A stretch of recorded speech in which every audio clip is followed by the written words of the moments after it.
Ieu dongeng anu torek. Nah, si Aceng ya jeung pamajikan anaknya.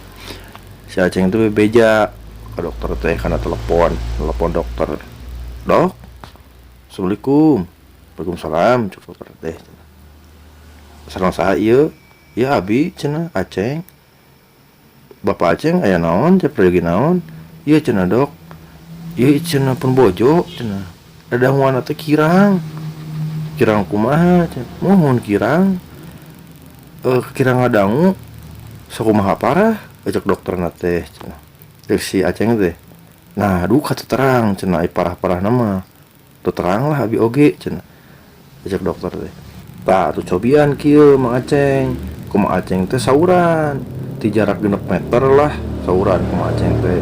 Lamun teu nemalan cobian 5 meter. Lamun masih kene cobian deui 4 meter. Tuh bisa caket nawe ku Mang Aceng. Engke wawartos ka abinya Mang Aceng. Telepon deui. Tah cek Mang Aceng teh muhu dokter. Insyaallah. Engke atuh dihubungi deui ku abinya. Pak dokter. Tadi dokter mah. Tah Mang Aceng teh dipraktekeun we eta teh. Cobaan ke Mang Aceng teh.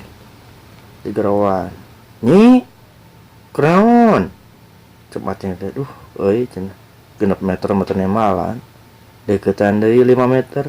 Nyi, kunaon nyi? Gitu cek Mang Aceng teh. Teu nemalan keneh. Beuki deket we. 4 meter tina 4 meter teh kana 3 meter. Nyi, nuju naon nyi? Cek si Mang Aceng teh. Masih keneh wae aing mah cenah euy teu nemalan. Nepikeun ka deket, tak deket pisan. Mang Aceng teh cenah. Nyi, nuju naon nyai teh? Cek pamajikanna teh cenah. Aduh akang, entos 3 kali diwalar ku abi. Abi nuju ngamut teh. Hor jadinya. Si Mang Aceng sebenarnya torek teh euy. Kurang ceulina teh.